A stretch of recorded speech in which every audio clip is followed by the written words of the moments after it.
Hi everyone, welcome to my live Instagram dari Eldo Class. Ini adalah salah satu program, yaitu program Talk. Dan edisi kali ini kita akan ngobrol bareng salah satu dosen dari Institut Teknologi Sumatera, atau yang kita kenal dengan ITERA. Dan pada kesempatan kali ini kita akan ngobrol tentang how to building social community. Dan kita akan ngebahas tentang salah satunya, yaitu tentang hibah in. Nah, kira-kira gimana sih keseruannya? Buat teman-teman, nanti ketika ada pertanyaan boleh nanya di kolom komentar. Nah, buat teman-teman, kita sambut. Inilah dia, Mas Rudi Setiawan, STMP. Halo Mas Rudi. Halo semuanya, selamat malam ya. Ya. Oke, Happy selamat nih ya, malam. malam minggu ya. Oke, Iya, senang nih. malam minggu kita kayaknya berfaedah ya. Iya, insya Allah ya, semoga bermanfaat. Insyaallah, amin. Nah, Mas Rudi gimana kabarnya? Oke, alhamdulillah sehat, Mas Dodo ya, sehat juga ya. Semoga teman-teman yang di sana ya, para sahabat Ibrahim ataupun para penonton juga sehat semua ya Oke, gitu ya. alhamdulillah. Nah, gimana kesibukan sekarang Mas? Kalau dibilang kesibukan ya biasa ya, kesehari-harian kita, Hmm. saya jadi seorang dosen gitu ya. Tapi selain jadi dosen ya nyambil ya dihibain gitu. Hmm. Nah, oke. Nah, tadi ada clue-nya di awal kita sudah sempat ngasih tahu kita akan bahas tentang social community dan salah satunya adalah kita akan bahas tentang topik yang namanya hibahin. Nah, mungkin teman-teman ada yang belum tahu apa sih sebenarnya hibahin. Nah, kalau yang belum bisa follow dulu. Nah, mungkin Mas Rudi bisa kasih penjelasan kepada teman-teman apa sih sebenarnya hibahin itu sendiri. Oke, jadi sekalian hanya promosi ya. Baik, Ya. nah hibah ini tuh memiliki kepanjangan ya, hibah Indonesia. Jadi ya, akronimnya itu adalah hibain. Hibah ini adalah Hmm. suatu komunitas, suatu organisasi sosial yang mana memang bergerak untuk menjadi wadah ya, Hmm. ataupun media penghubung penerima dan penghibah gitu ya. Jadi Hmm. ini sudah berdiri kurang lebih 2 tahun ya, sejak tahun 2020 ya, saat masa pandemi. Jadi memang Pandemi. selama 2 tahun ini kita mencoba untuk menggalakkan bahwa semua orang tuh bisa hibah gitu kan. Hmm. Orang tuh bisa hibah. Jadi nggak hanya hibah dana, nggak hanya uang Hmm. aja yang bisa didonasikan, tapi hibah berbentuk ilmu kayak misalnya kayak hari ini kita ya bercerita gitu, sesuatu Hmm. sharing kayak gitu, kita sebutnya sebagai hibah ilmu. Kemudian kita bisa hibah tenaga ya, hibah karya dan lain sebagainya, hibah barang. Jadi makanya di hibah itu adalah semua orang bisa hibah. Jadi coba untuk influence orang nih dengan hibahin bahwa kita nih bisa nih lakuin apa aja nih demi orang-orang yang ada di sekitar kita.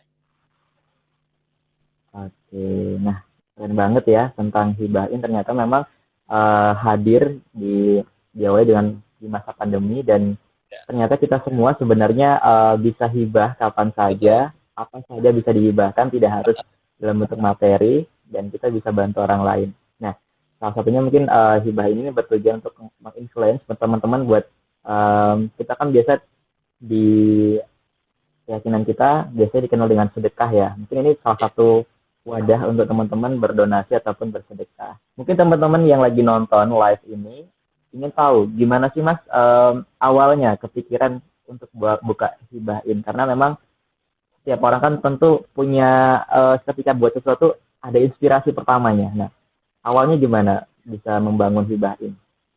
Oke, sebenarnya inspirasi untuk membangun suatu komunitas sosial ya yang bergerak di bidang sosial Hmm. itu sudah lumayan lama sebetulnya. Cuma Hmm. di tahun 2020 saat saya selesai magister ya gitu, saat saya selesai Iya. magister di masa transisi kosong dan di saat itu adalah masa Covid juga. Nah, jadi seperti orang yang tidak produktif waktu itu ya. Seperti Hmm. orang yang tidak produktif apalagi di tahun 2020 itu awal-awal tahun ya, tahun 2020 ketakutan kita terhadap COVID itu sangat tinggi, gitu ya, Iya. sangat tinggi. Kemudian di mana-mana orang mengalami dampak ya, khususnya Hmm. dampak ekonomi, gitu ya, dampak psikologi dan lain sebagainya. Nah, waktu itu saya juga mengalami dampak itu ya, Hmm. dampak psikologi dan lain sebagainya. Nah, di saat saya merasa kok nggak ada kerjaan nih, padahal saya udah S2 ya gitu. Saya udah S2 tapi kok kayak nggak bisa berbuat apa-apa kayak gitu. Nah, pada titik itu waktu itu saya kuliah kan di Bandung ya. Saya pulang ke Bangka dengan kondisi yang masih kurang kondusif ya. Di mana-mana masker langka gitu ya. Mahal dan lain sebagainya. Saya melihat nih waktu itu ya, saya lihat di rumah, kebetulan ibu saya ini tukang jahit ya, ibu saya tukang jahit. Saya lihat ada mesin jahit. Saya mikir, kan saya backgroundnya teknik biomedis nih, jadi setidaknya tentang kesehatan adalah nyangkut-nyangkut kayak gitu. Ya udah, akhirnya saya kepikiran, ya udah deh, saya coba bikin masker waktu itu ya. Saya bikin masker kain, tapi yang sesuai dengan standar kayak gitu ya waktu itu. Ya. Standar bagaimana setidaknya 3 layer waktu itu. 3 layer bagaimana agar mengurangi lah dampak risiko dari penyebaran COVID itu. Nah, kemudian saya belum bisa nih yang namanya pakai mesin jahit belum bisa. Kemudian saya minta ajar sama ibu saya. Jadi saya belajar sama ibu saya beberapa hari, saya mulai jahit. Oh ternyata bisa nih. Nah dari situ saya cerita sama media sosial, khususnya di Instagram. Saya cerita sama teman-teman di medsos. Saya lagi belajar yang namanya bikin masker. Nah kira-kira kalau teman-teman mau ikutan, teman-teman bantu dananya, saya yang buat gimana kayak gitu ya.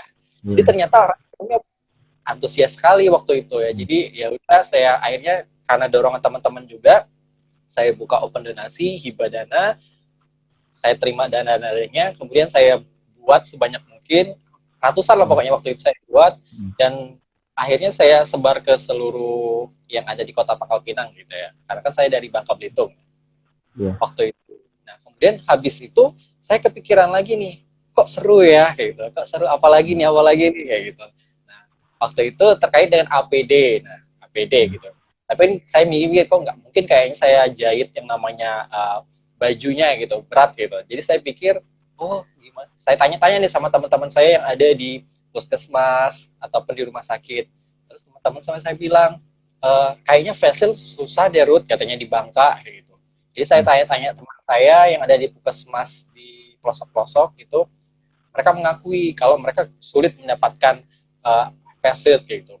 Akhirnya berbekal tukang saya sebagai teknik biomedis gitu ya, saya coba create gitu, saya lihat standarnya kayak gitu-gitu yang bisa inilah mengenakan lah waktu digunakan. Saya lempar lagi nih ke media sosial saya, khususnya di Instagram. Responnya banyak, mau Ruth gitu ya, mau yuk, kami mau bantu dana, nggak bisa bantu tenaga. Terus ada teman-teman saya, Ruth boleh nggak saya bantu tenaga gitu. Terus saudara-saudara saya, boleh nggak bantu tenaga dan lain sebagainya kayak gitu. Akhirnya ratusan facet kami buat dalam kurang 2 minggu gitu, waktunya kurang 2 minggu. Kemudian kami bagikan ke kabupaten dan kota yang ada di Bangka Belitung. Ada 6 kota dan kabupaten di Bangka Belitung. Nah setelah itu kepikiran lagi nih, ternyata semua orang nih bisa nih bantu, nggak hanya dana kayak gitu ya.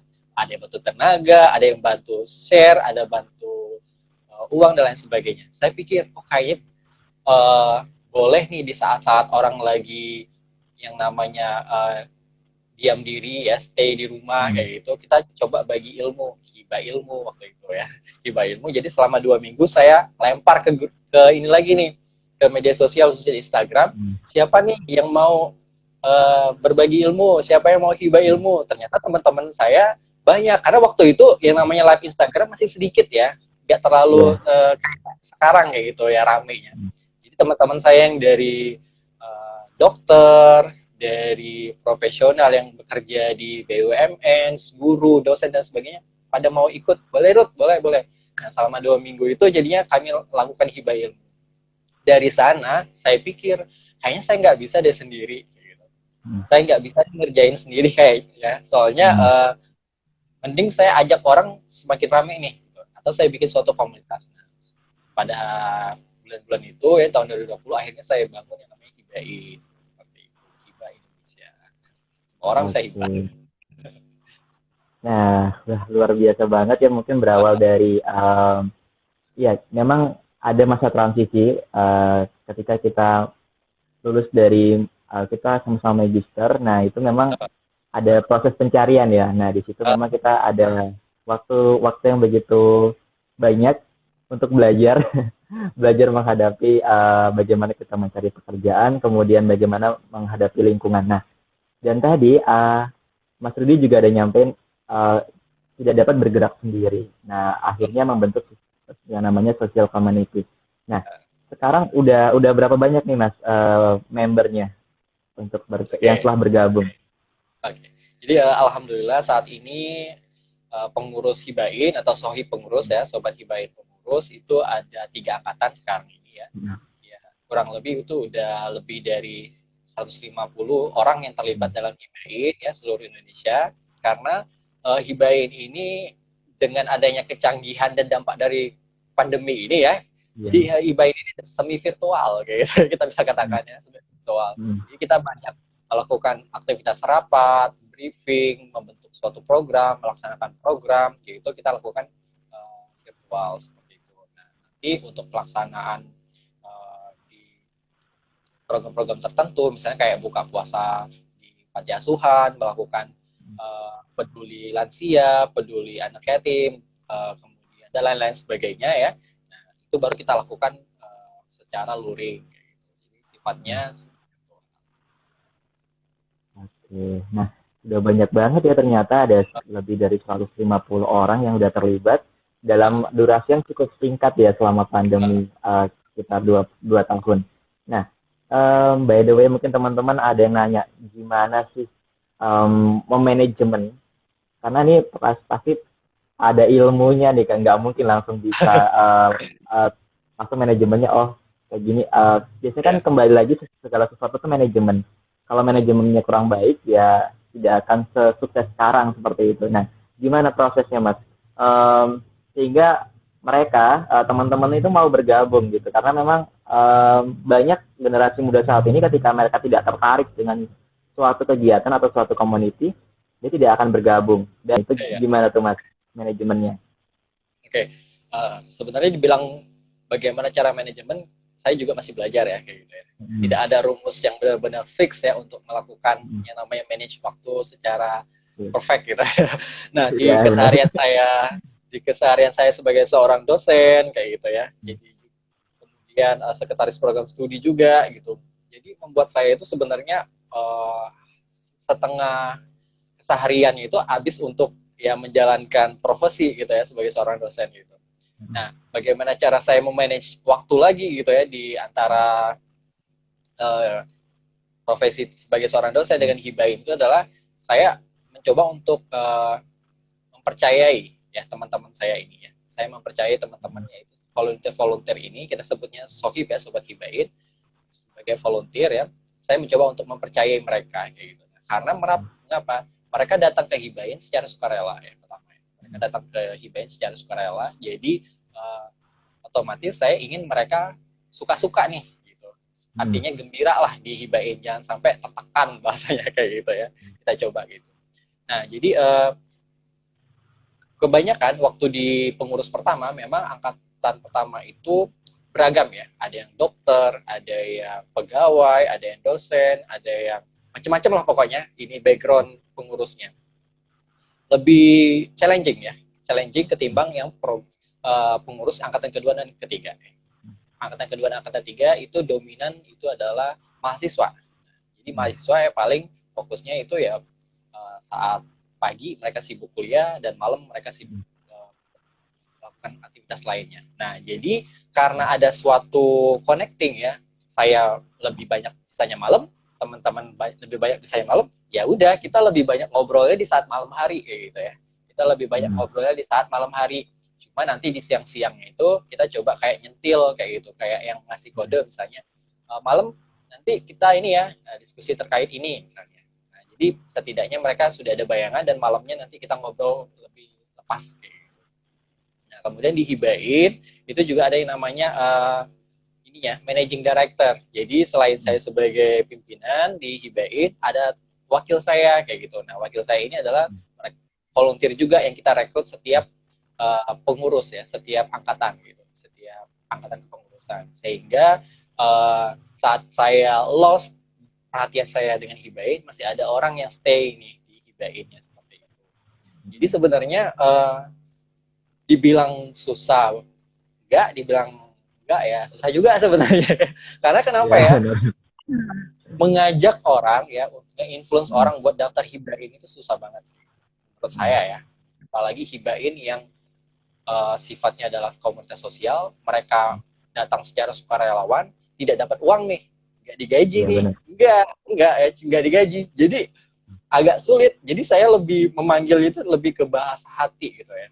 Ayo nih memanggil para para orang yang gemar atau orang yang passionate di bidang sosial. Itu kayak tok dari hati ke hati gitu. Nah, kemudian karena banyak mahasiswa yang sebagai volunteer di Hibain, jadi saya lebih nggak influence mereka itu adalah cari pengalaman, kayak gitu. Cari yang namanya pengalaman sebanyak-banyaknya. Carilah suatu experience yang bisa nambah portofolio atau daftar di CV-nya. Jadi dengan modal tanda tangan saya sebagai ini ya, maksudnya gelar kayak gitu. Kemudian co-founder saya juga beberapa orang itu adalah para dosen, yaitu setidaknya sertifikat kami yang kami berikan itu cukup value lah kayak gitu, dinilai kayak gitu ya. Ya cukup value untuk teman-teman nanti ataupun kalau volunteer nanti menyantumkannya ke dalam CV. Jadi insya Allah dengan passionate mereka di bidang sosial tadi lebih calling lah mereka untuk gabung. Oke, memang iya. Memang kalau kita mau rekrut teman-teman yang kegiatannya no profit, ya itu memang sedikit agak sulit ya. Karena memang balik lagi panggilan hati. Kalau udah panggilan hati, mungkin tidak akan memikirkan profit. Tapi kalau memang berpikir profit, ya kita tidak akan pernah jadi bergabung dengan social community. Nah, sebelum kita berlanjut ngobrolin tentang hibah ini, masih banyak lagi pertanyaan yang lain. Buat teman-teman, jika ada pertanyaan boleh tulis di kolom komentar. Nah, sebelum kita berlanjut ngobrolin tentang hibahin, gimana sih Mas cara supaya teman-teman tuh paham apa sih sebenarnya social community? Karena memang banyak teman-teman ini kan ketika melihat sesuatu yang berbau sosial itu pasti menghindar. Nah, gimana memperbaiki ataupun apa ya? Kalau tadi kan Mas punya trik untuk supaya mereka mau bergabung. Nah, mungkin bisa dijelasin ke teman-teman yang lagi nonton ini kenapa sih harus ada yang namanya social community, kemudian kenapa kita harus bergabung di social community yang secara generalnya. Kalau tadi kan secara spesifik untuk hibahin ya. Nah, itu. Oke. Nah, sebenarnya memang ya kalau orang yang tidak terlalu mempunyai ketertarikan di bidang sosial itu agak sulit Iya. menggiring mereka untuk masuk ke dalam hibain gitu ya. Saya ke dalam suatu komunitas sosial ataupun hibain gitu. Jadi saya misalnya saya setiap rekrutmen gitu ya, setiap rekrutmen angkatan saya selalu nge-share nih ke mahasiswa-mahasiswa. Contohnya gitu, satu angkatan mahasiswa saya itu ada kurang lebih 150. Nah, dalam 150 tuh kurang dari 10% balah ya gitu. Jadi sekitar berapa ya? Kita bisa katakan 2,5%-nya mungkin yang tertarik. Jadi memang tidak banyak orang-orang yang memiliki ketertarikan di bidang sosial. Jadi kalau saya secara pribadi, saya lebih senang kalau saya melihat orang-orang yang sudah kenal misalnya, orang-orang yang sudah kenal, yang memiliki ketertarikan di bidang sosial, sudah dijapri aja gitu. Walaupun saya seorang dosen ya misalnya, saya japri mahasiswa-mahasiswa saya, ayo gabung. Nah, orang-orang yang sudah terlihat jiwa-jiwa sosialnya biasanya langsung terpanggil. Tapi kalau orang-orang yang tidak antusias ke bidang-bidang sosial, biasanya mereka agak sulit untuk mau ke dalam join gitu. Kalaupun mereka join, biasanya mereka akan hilang di tengah jalan. Jadi menurut saya lebih baik membangun suatu komunitas yang mana bondingnya kuat, passionnya sama di bidang sosial, ketimbang kita memaksakan banyak orang terlibat, tapi tidak memiliki passion di bidang sosial. Jadi agak terpaksa nanti. Nah, oleh karena itu ya ada orang yang misalnya senangnya matematika, senangnya fisika, senangnya biologi, senangnya olahraga. Ya kayak gitulah. Jadi gambarannya. Nah, jadi sebenarnya kalau bagi banyak sih orang-orang nanya bangun komunitas itu kayak gimana sih gitu, gimana cara bangun komunitas sosial kayak gitu. Sebenarnya kalau teman-teman sudah yakin teman-teman itu ada kecenderungan gitu, ataupun sensitif terkait dengan kondisi lingkungan, kondisi sosial yang ada di sekitar kita, berarti teman-teman memiliki passionate di bidang sosial. Jadi kalau misalnya lihat ada kucing kakinya patah, kasihan misalnya. Lihat pengemis lewat, kasihan. Lihat ada orang jualan, kemudian orangnya tua, kasihan. Nah, teman-teman memiliki dominasi di arah itu ya, di arah sosial. Nah, jadi kalau seandainya teman-teman sudah ada ketertarikan di sana ataupun memiliki ciri-ciri di sana, bagus tuh kalau teman-teman semakin asah. Gitu. Setidaknya hatinya itu semakin dipupuk kayak gitu ya, semakin dipupuk. Siapa tahu dengan rasa-rasa yang tadi itu adalah kayak apa ya, panggilan yang di atas gitu, panggilan di atas bahwa teman-teman itu adalah orang-orang yang terpilih gitu, bahasanya kita ya, untuk menjadi penjembatan kayak gitu ya, menjadi inilah ya, orang bibit-bibit yang bisa membuahkan suatu ini ya, tindakan yang besar seperti itu. Nah, jadi kalau teman-teman belum yakin buat ngebangun suatu komunitas sosial, ya coba aja untuk jadi volunteer aja dulu. Nggak perlu volunteer yang langsung 3 bulan, 6 bulan, 1 tahun, nggak usah. Coba aja volunteer untuk kegiatan project yang sehari selesai kayak gitu. Sehari selesai. Kalau dalam kegiatan project sehari sosial tuh kok candu ya kayak gitu. Kok candu, kok pengen lagi. Nah, coba lagi ya ke yang agak lebih lama, seminggu. Candu lagi, coba yang ke sebulan. Nah, kalau memang benar-benar udah yakin nih, dan di lingkungan teman-teman tuh kayak nggak ada nih komunitas ya, perkumpulan yang kira-kiranya di tempat teman-teman ini, ya coba deh diinisiat aja 1-2 orang dulu gitu. Jadi mulailah dari orang-orang yang teman-teman percaya kayak gitu, yang kira-kira kalau teman-teman bilang ayo, dia jawabnya ayo, bukan yang kita bilang ayo nggak usah lah, langsung kita tiba gitu. Atau janganlah kayak gitu, yang bikin kita makin down kayak gitu ya. Oke. Jadi teman-teman itu tadi. Jadi kalau teman-teman mau buat komunitas, kita bisa belajar dulu dari komunitas yang lain. Kemudian ketika memang sudah berniat ingin membangun sebuah komunitas, ya kembali lagi ke hati ya. Kalau social community itu, kalau hati kita memang tergerak untuk membangun sebuah komunitas di lingkungan kita bakalan akan kuat atau survive dengan apapun guncangannya. Dan pastinya tadi ketika kita mengajak teman-teman bergabung, itu juga kita harus melihat reasonnya ya. Kalau mereka ketika diajak itu langsung mau, itu berarti memang positif poinnya mau bergabung dengan kita. Tapi kalau memang banyak reasonnya, itu sulit. Kalau misalnya udah banyak alasannya tuh, itu yang ada jadinya kita mau bergerak nggak jadi bergerak. Iya. Nah, Jadi penolak, ya. iya. Penolakan itu pasti ya Mas ya. Penolakan itu pasti. Gitu. Yang penting teman-teman harus yakin aja. Kalau saya sih meyakini diri saya bahwa saya memang kayaknya cocok ke arah sini ya. Ikut ini Mas ya, ikut yang namanya psikotes ya, ataupun kalau teman-teman nggak bisa langsung ke psikolog ya atau ke psikiater, coba cari ini ya, psikologi tes online gitu. Nanti itu kan banyak ya di YouTube, di mana-mana. Nah itu coba. Nah, nanti karena kita bisa lihat kecenderungan kita di mana. Iya. Jadi memang itu tadi adalah tips teman-teman buat kalau ingin membuat sebuah community, bisa melalui proses tadi, cari memang niatkan hati, kemudian cari partner yang tepat, dan ketika kita ingin belajar, bergabung dulu dengan sebagai volunteer. Nah, ke depan gimana nih Mas targetnya?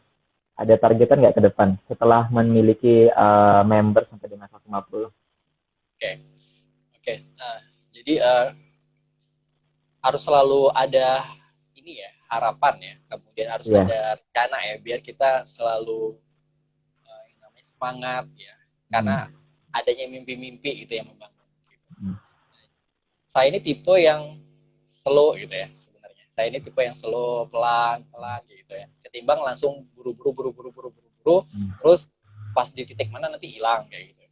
Jadi saya dalam kondisi yang saat ini memang step by step ya, berbagi waktu, manage waktu untuk bagaimana hibah ini semakin melebar ini manfaatnya ataupun dampaknya gitu ya. Eh, Tidak muluk ya, tidak muluk-muluk langsung berdampak secara luas ya. Setidaknya dengan adanya hibain ada satu dua orang yang ngerasa oh hibain ini ya, apa namanya, berkesan gitu, atau hibain ini bermanfaat ya gitu. Kalau ada satu dua orang aja yang bilang hibain itu bermanfaat, setidaknya itu udah bikin stimulat yang baik ya untuk saya sendiri ataupun teman-teman yang ada di hibain. Jadi ke depannya ya, dari sisi jejaring ya, dari sisi kemudian program hibah itu akan semakin diperluas gitu ya, dipertajam, kemudian lebih di manage secara profesionalnya. Kami mengharapkan memang kedepannya itu secara manage SDM-nya nanti akan jauh lebih baik, sehingga hibah ini nanti akan melayani teman-teman ya, ataupun menghubungkan penghibah dan pemberi hibah ini secara profesional. Kalau sekarang sih memang masih terbatas ya gitu. Kami masih terbatas. Jadi kadang tiba-tiba ada teman-teman yang menghubungin kami, bisa bantu nggak? Saya butuh ini ya. Nah kami kadang masih yang kemana ini? Aduh kemana nih gitu. Jadi kayak yang masih ada hambatan dan kerikil sebenarnya. Temboknya masih tinggi gitu. Jadi harapannya ke depan saat ada orang-orang yang coba japri kami, misalnya anak saya gini, orang tua saya gini, ataupun kami butuh ini, ya kadang yayasan hubungin kami juga gitu. Nah, jadi langsung bisa ngonekin ke siapa-siapa gitu, jadi nggak perlu lama-lama. Nah, jadi harapannya itu media penghubungnya ini akan semakin dekat kayak gitu, harapannya semakin dekat nanti gitu. Oke, jadi harapannya Mas ini semoga segera terwujud ya, bisa menjadi jembatan bagi teman-teman yang perlu bantuan dan teman-teman yang ingin donatur, memberikan bantuan kepada orang-orang yang membutuhkan. Karena memang di dalam hidup kita ada yang rezekinya lebih bisa membantu kepada yang membutuhkan. Kemudian hibahin bisa menjadi media ataupun wadah untuk bisa menghubungkan antara yang satu dengan yang lain. Nah, Mas, gimana dengan ini kan kalau misalnya saat ini pandemi ini cukup signifikan ya dampaknya terhadap generasi muda. Nah, tentunya kegiatan-kegiatan seperti hibain ini sungguh luar biasa dampaknya kepada generasi muda. Sebenarnya kalau misalnya mengikutinya sebagai pengalaman ataupun tempat di mana atau wadah untuk belajar. Nah, Mas sendiri sebagai dosen, gimana pesannya kepada generasi muda supaya semangat nih, kayak Mas Rudi ini kayak nggak ada capeknya gitu, udah di kampus, kemudian juga ada dihibahin, kemudian juga aktivitas yang lain yang ya saya kenal sejak dulu S1 sungguh luar biasa prestasinya. Jadi gimana sih tetap energi kayak gitu supaya nggak bisa dibilang konsisten gitu Mas. Oke. Mungkin bisa teman bisa jadi referensi buat teman-teman yang mungkin nonton sekarang ini. Oke. Nah, bagaimana cara untuk terus ini ya, signifikan gitu ya, kita bisa katakan signifikan ataupun setidaknya steady state ya, kondisinya stabil gitu. Kalau orang lihat saya sih, mungkin ya orang lihat saya kayaknya seperti itu apa yang disampaikan Mas. Sebenarnya di dalam diri saya itu ada yang namanya insecure, ada yang namanya rasa malas, ada yang namanya rasa penat, lelah. Pokoknya yang buruk-buruk itu sebenarnya ada gitu. Cuma memang gimana caranya saya tetap maintain itu biar nggak berlarut-larut. Jadi di saat saya malas, ya udah saya butuh istirahat. Di saat saya pengen butuh hiburan, ya udah saya butuh hiburan. Di saat saya insecure, ya udah saya cari motivasi kembali. Seperti itu. Jadi manusiawi ya mengalami hal-hal tersebut, manusiawi. Yang penting kita tuh bisa mengcalling diri kita lagi nih ke titik bangkit lagi nih. Nah pada sesungguhnya itu saya itu selalu lihat rekan-rekan yang mana jauh lebih berhasil dari saya, yang jauh lebih menginspirasi daripada saya. Oke, ada iklan ya. Jauh menginspirasi dari saya. Jadi misalnya saya ngerasa saya belum ada apa-apa nih. Saya lihat teman-teman yang sudah jauh komunitasnya jauh lebih luas, jauh lebih berdampak. Saya lihat teman-teman yang profesinya sebagai dosen bisa menghasilkan ini, karya jurnal di sini, publikasi sini. Saya melihat teman-teman yang punya usaha, bagaimana dia semakin banyak karyawannya, makin banyak profitnya. Jadi saya selalu lihat orang-orang yang ngerasa jauh lebih dari saya gitu. Jadi buat nge-stimulate saya gitu. Nah, tapi perlu juga kadang-kadang lihat ke bawah gitu. Di hibah inilah di mana saat saya selalu melihat ke bawah kayak gitu ya. Saya kan pengen bantu. Nah, di hibah ini adalah tempatnya. Tapi di luar hibah ini adalah saya orang yang butuh energi dari luar gitu. Saya menyerap energi siapa buat nambah ini ya, nambah semangat dan motivasi saya. Jadi saya selalu bilang nih sama mahasiswa saya, challenging juga ya untuk mentransfer yang namanya pengalaman ilmu kepada orang lain itu berat banget. Jadi yang saya lakukan saat ini adalah give me example gitu. Saya pengen menjadi contoh aja udah. Kalau omongan itu kan kadang belum tentu ya dipercaya orang. Nah, jadi ya udah. Kalau saya sudah ngomong, sudah lakuin, tergantung orang yang mendengarnya lagi. Jadi cara yang paling ampuh itu adalah kita lakuin dulu di kitanya, ya udah kita setidaknya jadi contoh lah, minimal contoh adik kita gitu ya, contoh sepupu kita gitu ya, contoh ponakan kita gitu, minimal gitu, orang-orang yang bisa ini ya, termotivasi oleh tindakan-tindakan kita.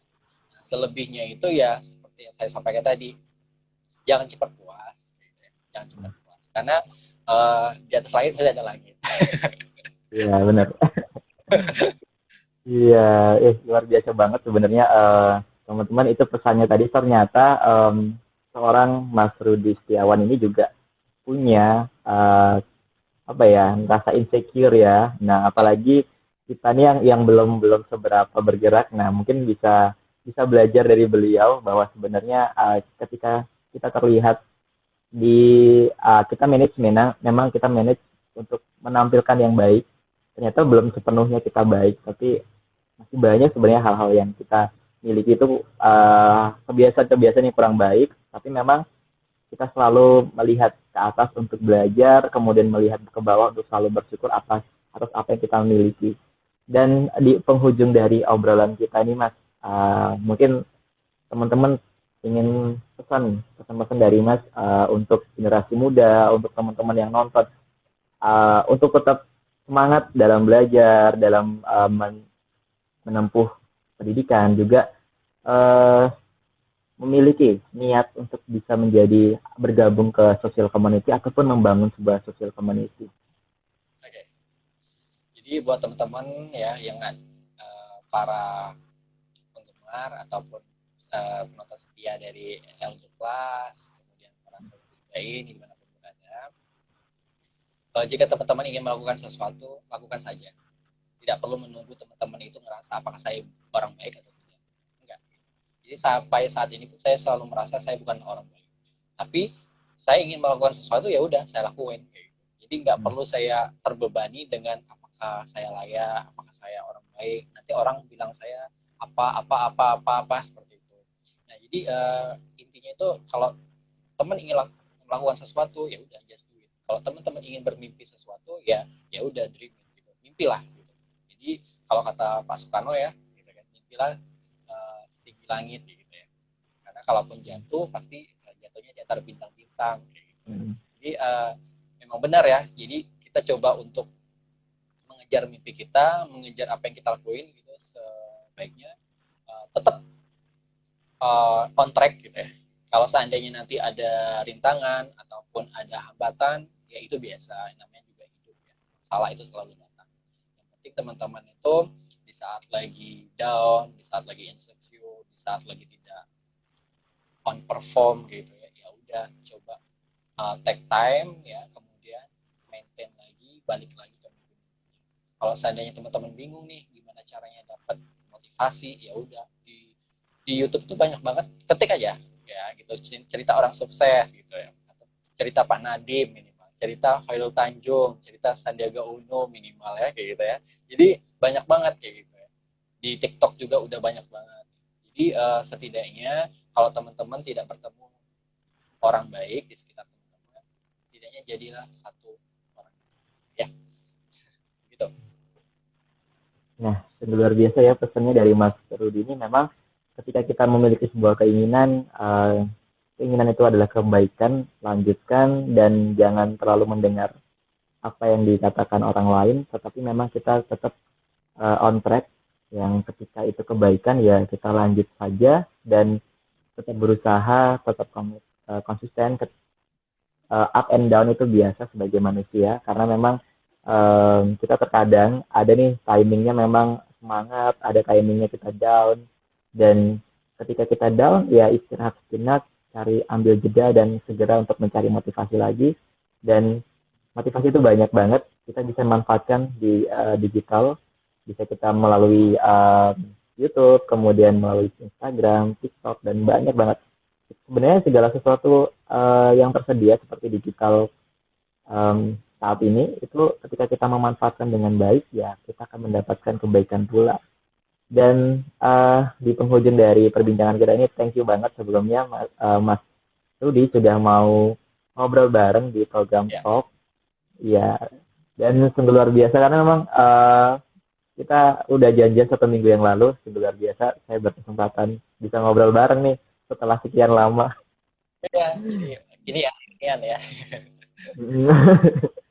Kan Terakhir bermanfaat. kayaknya, iya amin. Terakhir kayaknya kita kontak waktu saya di Jogja kayaknya ya. Saya bukan ya, iya di Jogja. Waktu saya di Jogja, udah lama banget. Nah itu, dan semoga nanti kita bisa berkolaborasi kembali di lain kesempatan. Dan sampai di sini dulu perjumpaan kita buat teman-teman. Semoga bermanfaat obrolan kita kali ini. Dan live ini akan tampil atau akan ditayangkan melalui YouTube Eldo Class. Dan beberapa quote-nya akan hadir di Reels dari Instagram Eldo Class. Dan sampai di sini dulu perjumpaan kita. Dan see you.